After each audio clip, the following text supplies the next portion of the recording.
¿Cómo están ustedes? Esta semana quiero traer una entrevista a fondo con un actor en la política local y regional que quiere volver a la política. Él ya fue diputado. Tuvo una performance muy complicada en el sentido de que pretendía ser habían planteado que fuera candidato a gobernador regional, cosa que no ocurrió. Y desde su trabajo en el director del instituto más importante que tiene la derecha, Renovación Nacional, él hoy día va a volver a entrar en la lucha política. Es un gusto para mí llevar a su casa una entrevista con Luis Pardo Sáenz. ¿Cómo le va, don Luis? Muy bien, Rodrigo, gracias por esta entrevista y un cordial saludo a todo el equipo de Quinta Visión. ¿Cómo está el instituto? Bien, pues estamos trabajando en contenidos programáticos para el futuro gobierno que esperamos que sea el gobierno de Evelyn Matei. Estamos trabajando también en muchos aspectos de fiscalización, viendo y analizando la ejecución presupuestaria, la efectividad de algunas políticas públicas, en fin. Y como tú señalabas, también he tomado la decisión de aceptar nuevamente una candidatura a diputado por mi distrito, que es el distrito de la Quinta Región Interior. Ahora, en estos programas, en este trabajo programático, ¿se incorpora el presidente del Senado? Porque Eh, después de la performance para ser electo presidente del Senado, es útil saber qué pasa, digamos, dentro de Renovación Nacional. O no pasó nada, fue una raya en el agua, lo cual sería raro que fuera así. no, la verdad es que no es un episodio grato. Yo creo que, desde luego, hubiésemos preferido que hubiese sido de otra forma. Pero son también parte de los problemas que tiene la política en Chile por un sistema político que está agotado, donde privilegian muchas veces o prevalecen más bien muchas veces las lógicas individuales por sobre los acuerdos y por sobre las decisiones colectivas. Y eso, eh, desde luego que no contribuye y genera bastante ruido. Ahora, el problema es que esto de las lógicas individuales no es solo un problema del senador Osandón, del señor presidente del Senado, sino que en la derecha no es la primera vez, ni la segunda, ni la tercera, y aún más, esto de las lógicas individuales se ve eh, como una cosa de autofagocitarse cuando uno observa lo que ha sido la precandidatura o la candidatura a la evolución de Evelyn Matei y la forma y el desarrollo de las candidaturas de los CACA, de Katz y Kais. ¿Cuál es la visión que tiene usted? Bueno, es muy cierto que históricamente la derecha ha tenido este gen suicida, como lo calificó un columnista no hace mucho. Si uno mira las propuestas programáticas de José Antonio Cast y las compara con las propuestas programáticas de Evelyn Matei, en un 80% hay coincidencias. En el caso de Kaiser, él no tiene un programa de gobierno, pero en general también ha esbozado su preocupación por el crecimiento, por el empleo, por la seguridad, en fin. Sin embargo, esta dinámica que se genera de crecer donde se crece fácil, pues esto es como ir a vender, ¿no es cierto?, donde hay plata. Es muy distinto a iniciar un emprendimiento en condiciones adversas. Conquistar el voto de la derecha con un discurso de lo que le gusta escuchar a la gente derecha es relativamente fácil. Lo difícil es convencer a esa fracción importante del público que decide las elecciones y que es el público que no, no me gusta tanto ocupar la palabra centro, sino que es un público que no está ideologizado, que puede votar por Michelle Bachelet en una elección al año siguiente o la elección siguiente por Sebastián Piñera y que después vuelve a votar por Bachelet y que después vuelve a votar por Sebastián Piñera. Esa es la realidad. Es un público que está atento a la solución de sus problemas y que no está comprometido políticamente ni con la izquierda ni con la derecha.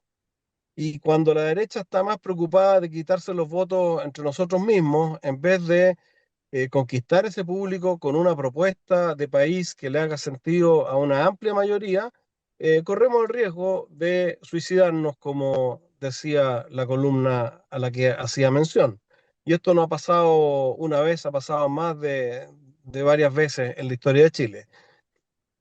Ahora, usted habla el problema es que este discurso de la derecha no es problema, o sea, es casi un sueño, digamos, que el discurso este de derecha dura, no solo le está gustando a la derecha dura, a la gente de derecha, le está gustando a la gente normal, le está gustando a la gente de las poblaciones, le está gustando a la gente que va por la calle, en el sentido de que la dureza con la seguridad, que se ayuda a eliminar la delincuencia, etcétera, vamos a hacer que lo que dice K y lo que dice también Evelyn Matei. Entonces, en ese escenario que aparentemente sería tan favorable para uno de los tres, ¿por qué seguir fagocitándose? ¿Por qué no pensar en analizar cuáles son los resultados? Yo me imagino que ustedes en el instituto habrán sacado la cuenta de cuáles son los números reales que podrían obtener si fueran unidos para las parlamentarias y si fueran separados.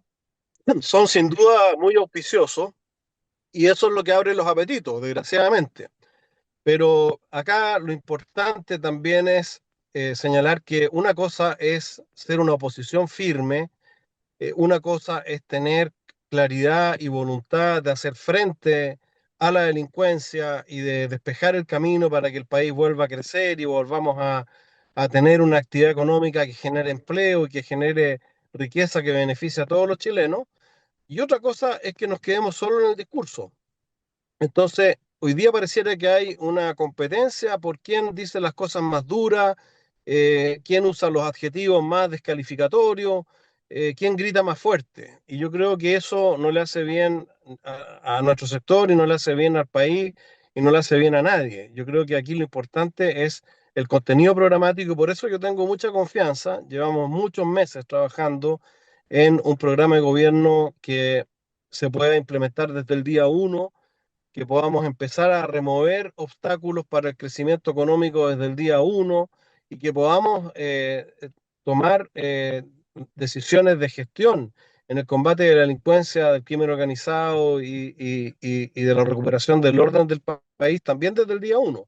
Y yo creo que finalmente, a medida que avance la campaña y que esos contenidos programáticos se vayan poniendo en discusión y la gente vaya escuchando y viendo qué es lo que se pretende hacer cada candidatura y cuáles son las credenciales de cada candidatura para hacer esto o lo otro, creo que ahí se va a ir aclarando el camino y yo tengo mucha confianza que nuestro sector va a obtener un buen resultado en la elección de noviembre próximo. Ahora, bajo la perspectiva de su historia personal, usted fue un ex militar, un hombre de comunicaciones, de radio. eh, ¿Por qué tanto interés en ser parlamentario cuando usted si está trabajando en el programa de gobierno de Evelyn Matei? ¿Por qué no ser parte de los equipos ministeriales, en la Secretaría de Comunicaciones, en el Ministerio de Seguridad? ¿Por qué no seguir allí en vez de arriesgarse a una pelea parlamentaria que en la región se ve que va a ser tremendamente competitiva? a cuchillo, pistola y puñete. Bueno, yo creo que si, si revisan mi trayectoria, yo nunca he elegido los caminos fáciles, creo que uno tiene que contribuir donde mejor puede hacerlo.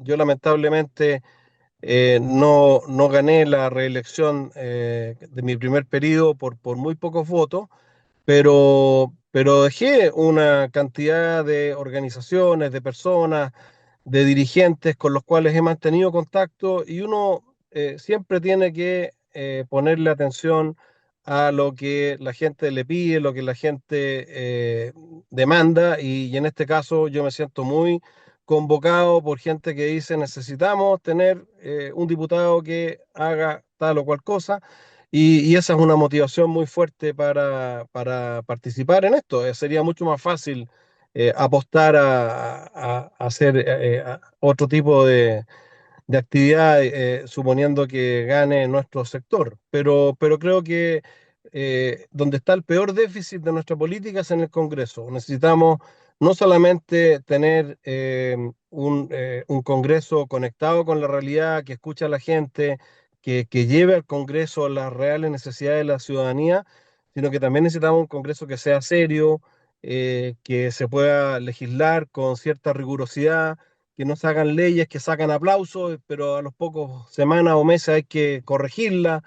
Y creo que ese es el gran desafío. Y yo me siento muy convocado y atraído por ese desafío. No es lo más cómodo volver al Parlamento, no es lo más grato, pero es lo más desafiante. Pero yo no creo que sea tan, tan desafiante, porque, perdóneme, a usted le ganó Lonton y Flores. Lonton y Flores van a ir de candidatos a senadores. Es decir, usted mantiene su estructura.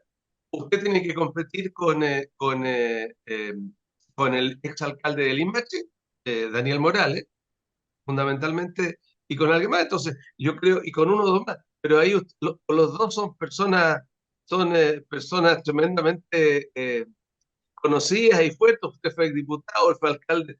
A lo mejor la posibilidad de esa dupla va a ser la sustitución de Lonton y Flores podría aparentemente ser más fácil para un Pardo y un Morales que para otros de los que están participando, ¿o no? Así es, por lo mismo, cuando planteo algo desafiante, no me estoy refiriendo al desafío electoral. Las elecciones tienen su lógica, tienen su exigencia, pero cuando digo desafiante es el trabajo parlamentario. Yo creo que el gran desafío es recuperar la solemnidad, la seriedad, la rigurosidad de un parlamento que a ratos parece una jaula de loca o de locos. Entonces yo creo que ese desafío es el que más me entusiasma, no porque me crea distinto ni superior a los que están hoy día, sino que porque creo que en la medida que haya conciencia de que el Congreso debe legislar bien y debe acompañar eventualmente un próximo gobierno nuestro con buenas leyes y con buenas capacidades, es lo que me parece desafiante. Las elecciones se ganan o se pierden y tienen sus propias lógicas, pero ese no es el desafío al que me estaba refiriendo. Ahora, el tema de lo que usted hizo en su trabajo parlamentario y las cosas que hoy día son los problemas o los desafíos el sector de la quinta región interior, Marga Marga, Quillota, San Felipe, Los Andes.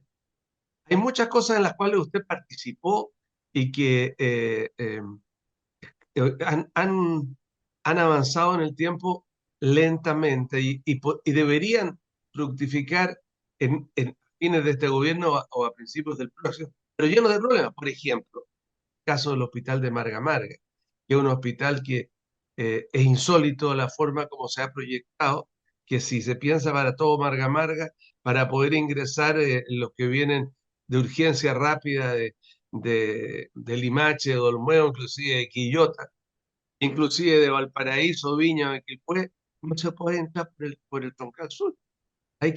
No hay un acceso al Troncal Sur y se siguen esas discusiones y no están los recursos del alcalde reclamados por aquello. Al principio, el Pepe Sabat con Mauricio Oñambre reclamaron por aquello, pero no pasa nada, pues los fondos todos van a Santiago.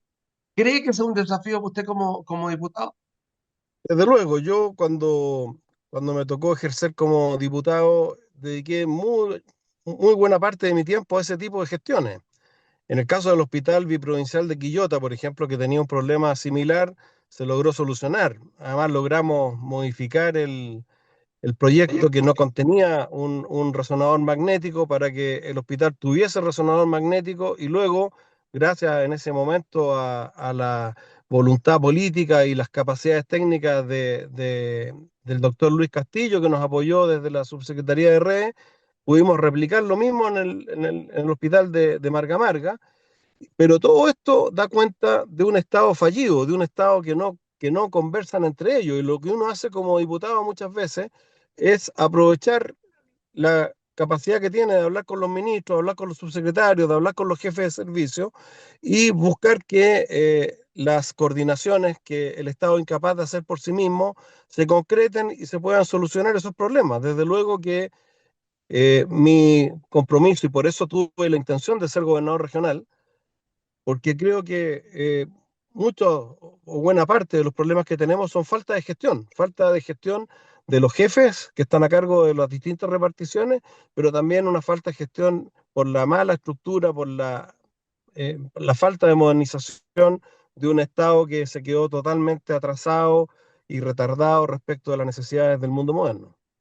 Hablamos de algo de Marga Marga, de Quillota, hablemos de San Felipe. En el día de hoy un tremendo problema con el desalojo de una gran toma en San Felipe, con barricadas, etcétera. Este tema de las tomas que aparentemente siempre se había centralizado en Viña del Mar, Viña del Mar, Valparaíso, hay ciudades que fueron eliminadas increíblemente o minimizadas como Quilpué, Villa Alemana, pero han vuelto a resurgir hacia el interior. ¿Cuál es la visión que tiene usted sobre esto? Bueno, las tomas, una porción de las tomas, no todas, responden al problema habitacional real. Eh, hay, pero hay también detrás de las tomas una industria ilícita, hay toda una organización. Esa toma a la que hace referencia en San Felipe, nos tocó ver cómo de la noche a la mañana aparecieron los terrenos trazados con tiza, máquinas bulldozer emparejando terreno y haciendo camino, luego construyendo cercos. O sea, detrás de esas tomas no hay solamente la necesidad que es real de algunas personas que eh, también producto del atraso que ha experimentado todo el programa de vivienda, están con un déficit habitacional. Detrás de esas tomas hay toda una industria y eso también tiene mucho que ver con la inmigración ilegal, lo que no significa que se tengan que tolerar. Acá lo que debe aplicarse es la ley, eliminar el incentivo perverso de que la gente que lleva años esperando para poder materializar su subsidio, hay gente que tiene su subsidio otorgado y por distintas razones burocráticas sus comités de vivienda no avanzan y no se concretan las obras y de repente aparece una toma y el Estado le soluciona el problema a los que se tomaron el terreno y se saltaron la fila. Eso no hay que tolerarlo, pero hay que meterle el diente fuerte a identificar qué es lo que hay realmente detrás de estas tomas, desarticular el crimen organizado que significan verdaderas empresas ilícitas que lucran con esto, porque además les venden los terrenos. No es que los regalen. Y por lo tanto, aquí hay un desafío más de no solo política de vivienda, sino que esto se cruza con todos los temas de seguridad, porque ¿a dónde se va a ir la gente de la toma de San Felipe? Yo estuve hace una semana allá eh, y muchos están apuntando a irse a comunas aledañas, como Putaendo, que son comunas rurales, que no tienen la capacidad de recibir además un volumen de gente, entre las cuales no siempre viene gente que respeta la ley. Entonces, es un problema complejísimo al cual hay que dedicarle un buen, no solamente un buen análisis, sino que una buena solución y eso requiere también voluntad política de las autoridades involucradas. En los Andes, una de las principales y más importantes actividades es su puerto terrestre, el principal puerto terrestre. Y ahí, desde el punto de vista de la generación, de la administración de una nueva o de una infraestructura que permita trabajar aquello, es un tema que para la gente de ese sector y para toda la región es importante. ¿Qué opina usted sobre cómo avanzar en el desarrollo del puerto terrestre de Los Ángeles? Bueno, un factor decisivo es la incorporación del ferrocarril. El puente, hay un proyecto muy antiguo que permite convertir el puerto terrestre de Los Andes en un puerto de transbordo de carga, de manera que la carga que va hacia el puerto de Valparaíso, que viene desde el otro lado de la cordillera, pueda traspasarse al ferrocarril en ese sector y evitar toda la congestión y los efectos indeseados que produce el flujo de camiones. Eso permitiría también descongestionar bastante el paso en general. Y ese proyecto no es de gran escala económica, es algo que nuevamente pasa por definir algunos aspectos de lo que es la política pública, pero es un proyecto perfectamente realizable. Además, hay que pensar en potenciar y ampliar lo que es hoy día la superficie que ocupan los dos terrenos donde opera el puerto de los Andes y mejorar también nuestra capacidad, porque en el puerto de los Andes tenemos evidencia de mucho tránsito de mercadería que no ha sido fiscalizada o que no ha pasado por todas las exigencias y ahí hay un tema muy pendiente, sobre todo en cómo hacer más eficiente la fiscalización fitosanitaria. Entonces, hay un gran desafío en el puerto de los Andes, es el principal puerto terrestre de Chile, pero se puede convertir además en un polo de desarrollo muy importante si logramos combinar todos estos factores, especialmente lo que puede ser el traspaso de carga a vía férrea en ese lugar. Ahora, pero yo le puedo agregar un ingrediente más interesante, porque desde el sector interior, la carga por ferrocarril de lo que son minerales llega principalmente a Puerto Ventana. Y el Puerto Ventana es un puerto que con una plataforma de, de desarrollo que tiene espacio para hacerlo, también podría ser una alternativa para el puerto terrestre de San Antonio y fomentar todo un sector de, de- de la región. Es decir, podría fomentarse los dos sectores. Ahí hay un desafío interesante que puede trabajarse. Diputado, Por supuesto, el puerto diputado, de Ventana, le dije, el, diputado. el puerto de Ventana tiene una capacidad de expansión muy interesante para crecer como un puerto granelero, además de la especificación que tiene hoy día. Esto, por supuesto, genera inquietudes en la comunidad de Quintero y Puchuncaví, pero en la medida que se explique que el puerto de Ventana va a ampliarse a transporte de cargas limpias, como son, por ejemplo, las que estamos hablando, puede ser también un gran aporte, como bien señalas, para la propia cuenca de Quintero y Puchuncaví, que está además tan afectada por lo que ha sido todo el efecto de los episodios medioambientales y el cierre ahora del ENAMI, en fin. Yo creo que esa combinación puede ser muy interesante y por supuesto que hay que comunicarla bien, hay que explicarla bien e involucrar a la comunidad para que esto, que puede ser un gran beneficio para una zona interior como es los Andes y una zona costera, se traduzca en eso, en beneficio y no que nos enfrentemos a una oposición o a una negativa infundada cuando puede ser algo muy bueno. Ya estamos por terminar, don Luis. Fundamentalmente hay un tema que no puedo dejar pasar, que apareció recientemente en estos días y que este día de la liberación de Trump que afecta a todo el continente, a todo el globo, a toda América Latina y nos afecta como Chile en términos de esta recarga arancelaria para nuestros productos de exportación, sin perjuicio que no esté claro los derivados de la madera y el cobre si van a tener un tratamiento especial. ¿Cuál es la opinión que tiene el instituto y ustedes sobre esto? Bueno, esto da cuenta de cierta incongruencia. porque hay ciertos sectores desde la derecha que estaban embelesados con Trump.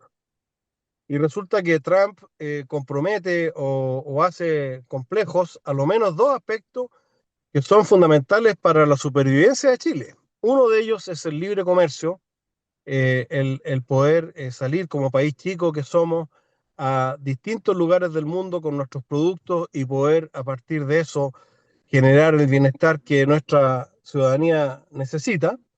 Y otro factor muy importante es todo lo que son los principios internacionales. Chile tiene tres vecinos con los cuales tenemos que buscar siempre las mejores relaciones, pero con los cuales históricamente hemos tenido diferencias y vamos a seguir teniéndolas.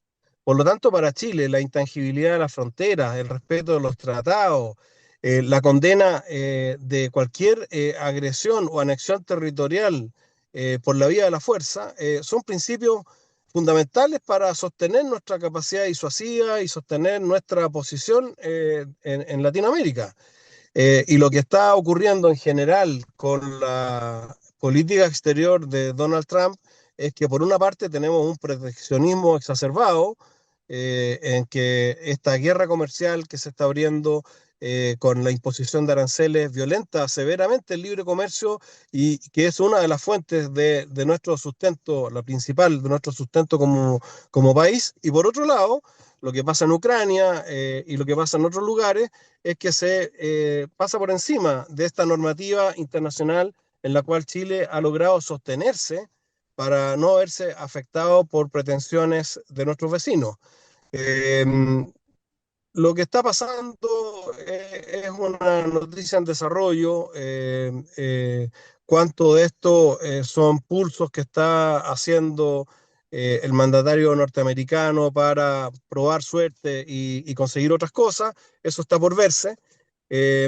La reacción de nuestra Cancillería y de nuestro Ministerio de Hacienda ha sido la adecuada. La del presidente ha sido torpe una vez más porque salir a tuitear en contra del presidente de Estados Unidos no tiene ningún sentido. O sea, ojalá Donald Trump ni lea los tweets porque en una de esas nos manda una sobrecarga arancelaria por puro responder, ¿no es cierto? Nosotros lo que tenemos que hacer ahora como país pequeño es cuidar mucho nuestras relaciones comerciales con todos los países con los cuales estamos y cuidar mucho también nuestra línea diplomática para no perder nuestra capacidad de influencia y no caer en este juego de los tweets y de la discusión como si esto fuera una disputa interna. Es la principal Ok, potencia mundial y hay que cuidar la relación con ellos, aun cuando no nos guste lo que están haciendo. ok. Muchas gracias, Luis Pardo Sáenz, director del Instituto de Libertad y Renovación Nacional, precandidato a diputado por Renovación Nacional por la región interior de Valparaíso. Es un gusto tenerlo aquí con nosotros y espero que se vuelva a repetir a futuro. Un gusto tenerlo aquí, don Luis. Igualmente, don Rodrigo, muchas gracias y gracias a quienes nos escucharon y nos vieron por Quinta Visión. Bueno, y ahí usted le ve, está muy metido en su rol de director del Instituto de Libertad, pero fundamentalmente él sigue siendo una persona con sus planteamientos claros y con ganas de ser diputado en esta región. Luis Pardo Sáenz. Que estén ustedes muy bien.